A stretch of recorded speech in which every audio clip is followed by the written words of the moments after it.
फौजी आदमी जब ललकारेगा ना तूफान मचा देगा बेटा। हम वक्त बताएगा। जो भी इतिहास बनता है इतिहास टूटने के लिए बनता है, इतिहास तोड़ने वाले पैदा होते हैं। तूफान मचा देंगे बेटा, तूफान, चिंता मत करिए। याद करेगी सरकार के ये हो क्या गया, ये भी बता देता हूँ। ये जो है सरकारें याद करेंगी तो पाला किसे पड़ गया, फौजी हैं बेटा, फौजी। जो भी विकल्प आएगा, जो भी विकल्प आएगा, गजब का विकल्प आएगा। देश याद करेगा कि पहली बार कोई माँ की पूत आए। ये मैं आपको विश्वास, लेकिन लोग क्या इस ये माँ भारती ने लाल जन्ने छोड़ दिया क्या? ये धरती वीरों से लबालब भरी हुई है। देश में अनेकों जन विकल्प है। क्या बात कर दिया आपने? जिंदगी भर का कोई पट्टा लिखवा के लिए रखा है? कोई अमर पट्टा तो नहीं है, कोई अमर होके आ गया जी यही जिंदगी भर सत्ता पर रहेगा। कुल मिला के हम लोग सोचते हैं कि भाई अब तो एक आर पार की लड़ाई हो जाए, और आर पार के लिए हम लोगों ने विचार किया कि मतलब हम लोगों को तो बिल्कुल किसी लायक ही नहीं समझते। कुल मिलाकर के देश की सुरक्षा के साथ भी जो ने खिलवाड़ किया है बीजेपी सरकार ने, कहीं न कहीं डायरेक्टली मैं तो मोदी जी को ही इसका ब्लेम करूंगा। नमस्कार, आप देख रहे हैं लोकतंत्र टीवी। देखिए, देश में अलग अलग हवाएं चलती रहती हैं। हवाएं मतलब अलग अलग मुद्दे चलते रहते हैं और उसको हर वक्त जो है उछाला जाता है। आप देखते होंगे कि बहुत कम मेन स्ट्रीम मीडिया में देश के नौजवानों को, देश के जो रिटायर्ड सैनिक हैं या सैनिकों की बात रखी जाती है। लेकिन हम उस पर बात करेंगे क्योंकि सरहद जो है उन्हीं पे टिकी है, हम सुरक्षित उन्हीं पे हैं।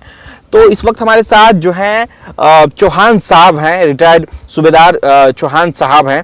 चौहान साहब, क्या लग रहा है, आप लगातार मांगे कर रहे हो वन रैंक वन पेंशन की। आज भी आपने लगभग लाखों की संख्या में भीड़ रामलीला मैदान में जुटाने की कोशिश की, लेकिन आपके मुद्दे वही हैं। लगभग 10 सालों से मांगे नहीं पूरी हो रही हैं आपकी।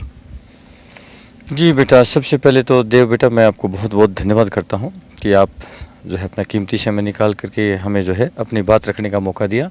सैल्यूट आपको कि आपको सैनिकों के प्रति जो स्नेह है, प्यार है, रियली काबिलियत तारीफ है। बेटा देखो, ऐसा है कि हम लगभग पिछले 10 साल से सुनते आ रहे हैं। मतलब 2013 में ही जो रैली हुई थी सितंबर में रेवाड़ी के अंदर, वहाँ पर लाखों सैनिक जो है इकट्ठे हुए थे रेवाड़ी में। और उस टाइम हमारे माननीय मोदी साहब जो है एक मुख्यमंत्री थे वहाँ गुजरात के। जब वहाँ रेवाड़ी की रैली हुई तो वहीं से आगाज़ किया था मोदी जी के, मतलब एक नींव का पत्थर रख दिया था प्रधानमंत्री बनने की। तो क्लियर रास्ता क्लियर कर दिया था किस्म से। बड़ी उम्मीद थी जिस प्रकार से मोदी जी दिवाली वगैरह में भी फौजियों के पास जाते हैं, जैकेट वगैरह पहन के, फौजी ड्रेस पहन के, अच्छा लगता है। हमें लगता था कि शायद कोई पहली बार कोई ऐसा हमारे देश का प्रधानमंत्री जी आया है कि शायद हमें बहुत कुछ एक एक्स्ट्रा जो है कुछ फौज को कुछ देंगे, फाइनेंशियली बेनिफिट बिल्कुल देंगे। हमें पूरा अपेक्षा थी, पूरी उम्मीद थी। लेकिन कहीं न कहीं बड़ी पीड़ा भी होती है। हम लोगों ने, मैं नहीं मानता कि पूरे देश के सैनिकों ने मोदी जी को सपोर्ट ना किया। 100% सैनिकों ने, क्योंकि राष्ट्रवाद की बात करते हैं और देश फौजियों के बीच में दिवाली मनाने का भी इन्होंने किया। लेकिन कहीं न कहीं ये लगता है कि खाली वो दिखावा लगता है, दिखावा साबित होता है बेटा। रियलिटी बोल रहा हूँ, आत्मा से बोल रहा हूँ। या भाई कुछ अलग से आप सैनिकों को सम्मान देते, सम्मान यानी कि खाली सम्मान वहाँ जाके दिवाली मनाने से सम्मान नहीं होता। देखिए, आप एक फौजी आदमी है, 24 घंटे मौत के मुँह पर खड़ा रहता है, गोली के सामने खड़ा रहता है, तो थोड़ा सा उनके कुछ भत्ते वत्तों में थोड़ी बहुत कर देना चाहिए था। बड़ी अपेक्षाएं थी सैनिकों को। लेकिन कहीं न कहीं मैं देख रहा हूँ सर, जो OROP का जो पहले कहा था कि मैं पहले 100 दिन के अंदर जो है सैनिक भाइयों को, जो पिछले 40 साल की जो OROP की मांग है वन रैंक वन पेंशन की, उसको मैं आते ही 100 दिन के अंदर निपटा दूंगा। तो आज वो जो वादा था, वादा को तरह का आज आप देख रहे हो कि आज भी रामलीला मैदान में कितनी लाखों की तादाद में जो है फौजी भाई आए हैं पूरे हिंदुस्तान के कोने कोने से। दिल्ली के जंतर मंतर पर भी काफ़ी तादाद में फौजी भाइयों ने किया 23 तारीख को। तो कुल मिलाकर के बेटा बात कहने को ये है कि आज भी आत्मा दुखी है, बहुत पीड़ा होती है कि ऐसे जो है ना झूठ बोल करके किसी के भावों को मतलब मूर्ख बना करके, भावनाओं को मतलब ठग करके, और ऐसे लोग आ जाते हैं तो बड़ी पीड़ा होती है बेटा। देखिए, चौहान साहब के बारे में मैं आपको बता दूं कि जब अग्निवीर गवर्नमेंट ऑफ इंडिया ने घोषणा करी थी अग्निवीर स्कीम की, तो चौहान साहब ने खुलकर विरोध किया था और उस वक्त देश भर के युवा उनके समर्थन में आए थे। बाद में इन्हें डिटेन कर लिया गया। जो युवा चौहान साहब ने जिन युवाओं को आगाज करा था कि आप यहाँ पर आइए, उनके बाद उन युवाओं को भी डिटेन कर लिया गया था। रोहिणी में हम लोग उस वक्त थे। तो क्या लगता है कि सच में फौज के बारे में देश की जो सरकारें हैं वो शायद कम सोच रही हैं या कम जो है लाभ जो मिलना चाहिए, जो बेनिफिट्स मिलने चाहिए वो नहीं मिल पा रही हैं उनको? बिल्कुल नहीं मिल रहे बेटा, खाली दिखावा होता है। अभी आपने अग्निपथ का नाम लिया, आप बताइए सेना में किसका बच्चा जाता है? सेना में तो बेटा गरीब, किसान और मजदूर, ये तीन ही तबके होते हैं। एक गवर्नमेंट जॉब होता था उनके लिए, 20 साल 25 साल 30 साल अपनी भाई ठीक है, देश की रक्षा भी हो जाती, देश सेवा भी हो जाती, साथ साथ अपना भी गुजारा भत्ता मिल जाता है। आज उसको 4 साल का कर दिया, यानी कि कहीं न कहीं सरकारी नौकरी वैसे ही समाप्त, ना उनकी पेंशन है, ना कोई उनको मेडिकल बेनिफिट मिलेगा। अग्निवीर तो अभी भागने चालू हो गए, आपने देखा ट्रेनिंग के दौरान ही भागने लगे। कुल मिलाकर के देश की सुरक्षा के साथ भी जो है खिलवाड़ किया है बीजेपी सरकार ने, कहीं न कहीं डायरेक्टली मैं तो मोदी जी को ही इसका ब्लेम करूँगा, क्योंकि सरकार वही चला रहे हैं। तो कुल मिलाकर के कुछ नहीं है साहब बेटा, बिल्कुल ढकोसलेबाजी है और देश की हालत जो आज ख़राब है। किसान भी परेशान, मजदूर भी परेशान और जवान भी परेशान। जवान भी आज जो है पिछले लगभग 150 दिन से भी ज़्यादा हो चुके हैं, रामलीला मैदान पर अनशन पर बैठे हैं, जगह जगह रैलियाँ भी कर रहे हैं, लेकिन कुछ नहीं मिलने वाला। आज तक बड़ी दुर्भाग्य की बात है, जिन सैनिकों ने रेवाड़ी के अंदर आगाज करके मोदी जी को सिंहासन पर बिठाया, सिंहासन सौंपा, ताज दिया, और वही मोदी साहब एक इतनी भी तो अपनी जहमत समझते कि यार कम से कम एक अपना नुमाइंदा, ठीक है मोदी जी बहुत भाई प्रधानमंत्री साहब उनके पास बहुत काम है, एक कोई नुमाइंदा भेज देते कि ठीक है भैया आप अपना रिप्रेजेंटेटिव एक रैप मेरे पास भेजिए, मैं उसको सुनना चाहता हूँ, मेरे रैप सुन लेते। तो हमें भी लगता कि वाकई आप सैनिकों का सम्मान करते हैं, हमारा रिस्पेक्ट करते हैं, लेकिन इससे जाहिर होता है कि मतलब हम लोगों को तो बिल्कुल किसी लायक नहीं समझते। इसलिए मैं तो ये कहूँगा भाई बेटा अब वक्त आ चुका है, अभी हम लोगों ने एक निर्णय लिया, मैं आपको बता दूं। आप भावुक हो रहे हैं बेटा, क्या करें बाबू, भाव किसी के ऊपर उम्मीद होती है ना, और जो उम्मीदों के ऊपर खड़ा नहीं होता तो बड़ी पीड़ा होती है मन में। अभी करोड़ मरो वाली लड़ाई है, बहुत सारे सैनिक अब क्या कब तक बताइए कब तक झेलते रहेंगे? क्या 6 महीने से ज़्यादा हो गया है इस धूप और गर्मी छाँव में वहाँ जंतर मंतर पे बैठे हुए, लेकिन कोई उम्मीद नहीं, कोई आशा ही नहीं। कुछ लगे ना कि चलो यार ठीक आप 10 दिन और रुक जाओ फिर कोई आ जाए, तो हम 10 दिन का हम 10 महीने और बैठ जाएं, लेकिन कोई उम्मीद ही नहीं है। तो ऐसे में क्या समझे, क्या हमने ठेका थोड़ी ले रखा है कि हम रामलीला मैदान पे या जंतर मंतर पे अपने घुटने रगड़ते रहें? हमारा घर है, परिवार है, बच्चे भैया वहाँ उनको भी संभालना है। कुल मिला के हम लोग सोचते हैं कि भाई अब तो एक आर पार की लड़ाई हो जाए, और आर पार के लिए हम लोगों ने विचार किया कि भाई जहाँ से शुरुआत करी थी, जिस सिंहासन को हमने मोदी जी को सौंपने का जो है वहाँ पर वो किया था, एक बड़ा जो है लाखों की तादाद में रेवाड़ी में 2013 में सितंबर 15 सितंबर 2013 को, उसी सितंबर महीने में, क्योंकि 15 का तो थोड़ा सा कुछ और बार पड़ रहा है, 17 का जो है संडे है, 17 सितंबर का, तो 15 की जगह हम 17, वही ऐतिहासिक जगह होगी और वही ग्राउंड होगा, ठीक है, और वही इतिहास रचने वाले फौजी भाई होंगे। चौहान साहब, आपकी संख्या ही मात्र 28 लाख है। आज आपने ऐलान भी किया कि हमारी संख्या, रिटायर्ड सैनिकों की संख्या 28 लाख है, तो 28 लाख छोटे आंकड़े नहीं लग रहे हैं आपको? नहीं बेटा, आप गलत कह रहे हैं, हम 28 लाख नहीं है, पूरा देश तो हमारा है, पूरा देश का बच्चा बच्चा सैनिकों के साथ है, और प्रधानमंत्री जी भी हमारे हैं, ऐसा नहीं है। मुझे पूरा यकीन है पूरा देश खड़ा हो जाएगा। जहाँ सैनिक आज मर रहा है तो सैनिक के साथ पूरा देश खड़ा हो जाएगा, मुझे पूरा यकीन है। जब सैनिक देश के लिए मर सकता है तो सैनिक के लिए देश क्यों नहीं खड़ा होगा?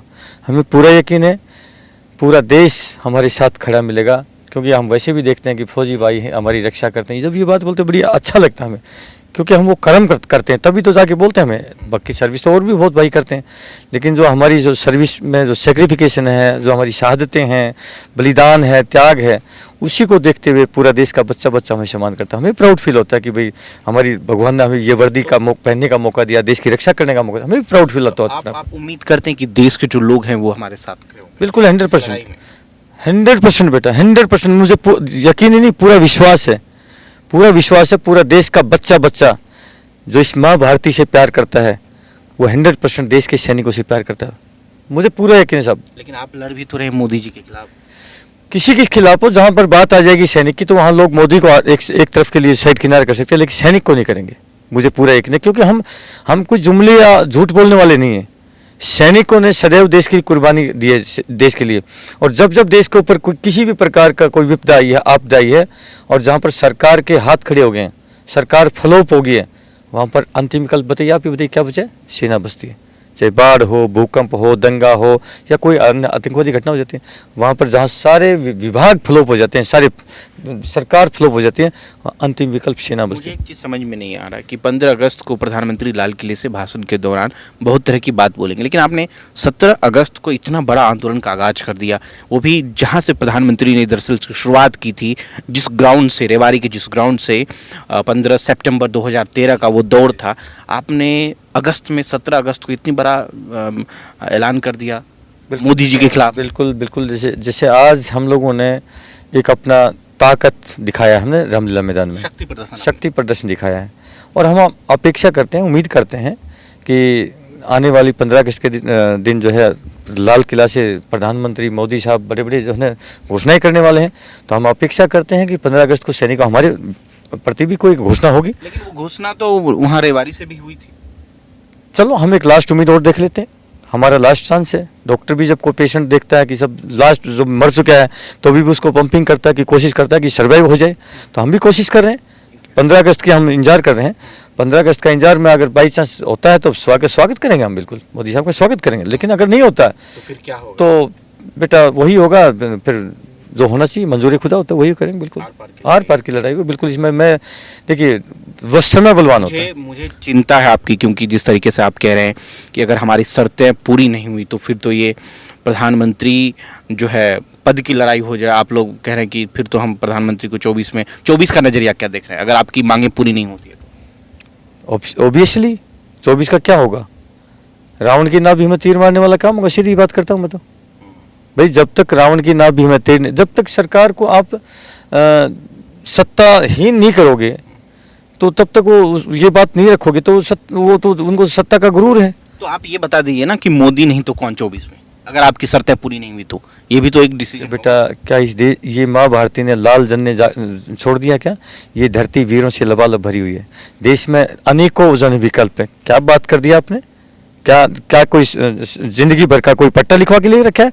कोई अमर पट्टा तो नहीं है, कोई अमर हो क्या गया जी यही जिंदगी भर सत्ता पर रहेगा? आदमी का 2 मिनट का नहीं पता चलता कि अभी हूँ और थोड़ी देर बाद क्या हो जाए। तो मैं तो ये कहता हूँ सर, जो भी विकल्प आएगा गजब का विकल्प आएगा। देश याद करेगा कि पहली बार कोई माँ की पूत आए, ये मैं आपको विश्वास। लेकिन लोगों को यकीन नहीं हो रहा है ना, लोग तो मोदी जी पे भरोसा कर रहे हैं, कह रहे हैं भैया मोदी ही आने चाहिए। आप सुन लीजिए बेटा, जो भी इतिहास बनता है, इतिहास टूटने के लिए बनता है, इतिहास तोड़ने वाले पैदा होते हैं। बहुत बड़ी बात चौहान साहब। मैं कह रहा हूँ एक सैनिक हूँ बेटा, मैं बहुत अपने आप में बहुत नीचा होकर के बात कर रहा हूँ, ठीक है। कुल मिलाकर के वक्त बदलाव का है, वक्त समय बलवान होता है बेटा, समय बलवान होता है। आप देखते जाइए, समय बताएगा बिल्कुल 2024 बताएगा। अगर हमारा 15 अगस्त को हम लास्ट जो है वार्निंग दे रहे हैं, वार्निंग क्या कह ली, लास्ट हम उम्मीद कर रहे हैं। वार्निंग तो फिर उसके बाद में देंगे हम, अभी कुछ नहीं। अभी तो लास्ट हम अपेक्षा करें, हाथ जोड़ के प्रार्थना करें कि ये सैनिक भाई बड़ी उम्मीद के साथ 15 अगस्त को वो देखेगा भाषण अपने मोदी साहब का, बिल्कुल देखेंगे।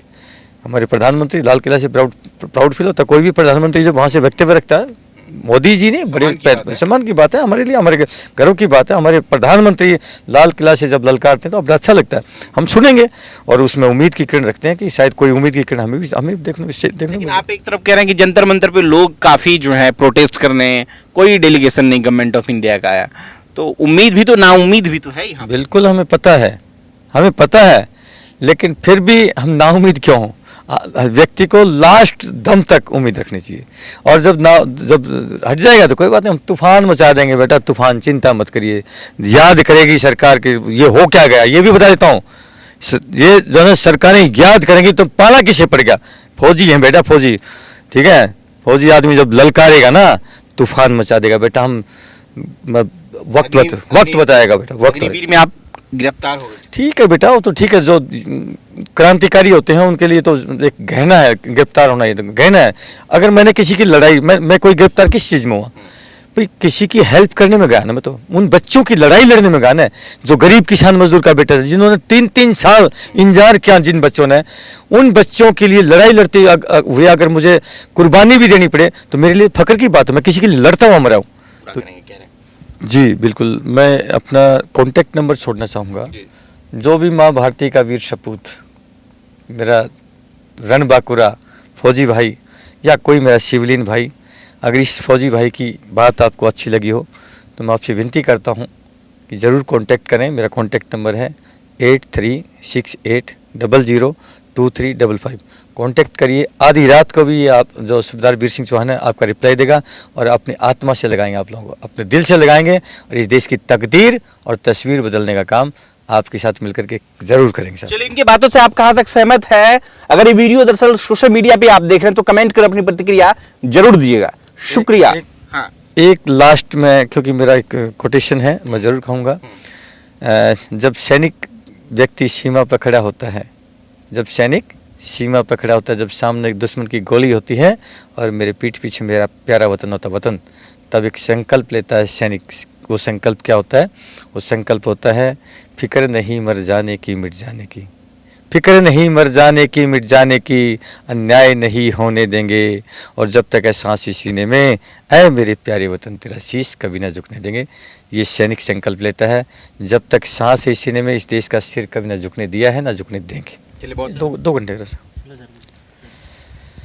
हाँ, मैं सारे देशवासियों से अपील करता हूँ, आत्मा से अपील करता हूँ, यदि ये इंटरव्यू आपको अच्छा लगा हो, मेरी बात ठीक लगी हो, हाथ जोड़ के मेरी विनती है, सैनिक भाई आपसे अपील करता है, इस वीडियो को इतना फैला दें, इतना फैला दें साथियों, हर देश के एक एक नागरिक तक पहुंच जाए ये आत्मा की आवाज़, और आत्मा की आवाज़ पहुंचेगी तो शायद इस देश में कोई एक ऐसी क्रांति आए कि देश पता नहीं कहाँ से कहाँ पहुँच जाए सर। इतनी इसी मैं उम्मीद के साथ करता हूँ। अगर वाकई आप फौजियों से प्यार करते हो तो उस प्यार के का सौगंध आपको इस वीडियो को इतना डाले, एक एक आदमी कम से कम 50-50 शेयर करें। बिल्कुल यही चाहता हूँ, मेरी बात हर व्यक्ति तक, हर देश के नागरिक तक पहुँचे। बड़ी उम्मीद है साहब। भारत माता की जय, भारत माता की जय।